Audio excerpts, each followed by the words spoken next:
κοινή δράση του Δημοτικού και του Νηπιαγωγείου Δοκιμίου ως μέλη του δικτύου Σχολεία Διαμεσολάβησης με τους μαθητές και τις μαθήτριες να τραγουδούν για τη βία, ενώ ιδιαίτερη στιγμή η παρουσίαση δρόμενου ενάντια στη σχολική βία.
Όλα αυτά καθώς η 6η Μαρτίου έχει καθιερωθεί ως η Παγκόσμια ημέρα σχολικής βίας και εκφοβισμού.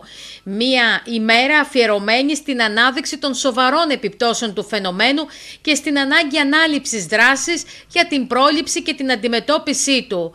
Ο σχολικός εκφοβισμός αφορά τη συστηματική, εσκεμμένη και επαναλαμβανόμενη επιθετική συμπεριφορά μεταξύ μαθητών, η οποία χαρακτηρίζεται από ανισορροπία δύναμης και έχει ως στόχο την πρόκληση σωματικής, ψυχολογικής ή συναισθηματικής βλάβης.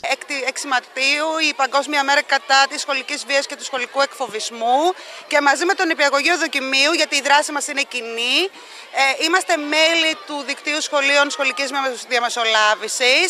Πρόκειται για δράση συντονισμένη από το Τμήμα Νηπιαγωγών του Πανεπιστημίου Ιωαννίνων και έχουμε βγει στην πλατεία. Τα παιδιά έχουν προετοιμαστεί, θα πούν τραγούδια, έχουν κάνει σκίτσα, πανό, συνθήματα, δρόμενα για να δείξουν τη στάση τους και να αυξήσουν την συναίσθηση σε αυτό το φαινόμενο που μαστίζει τη σύγχρονη μαθητική κοινωνία.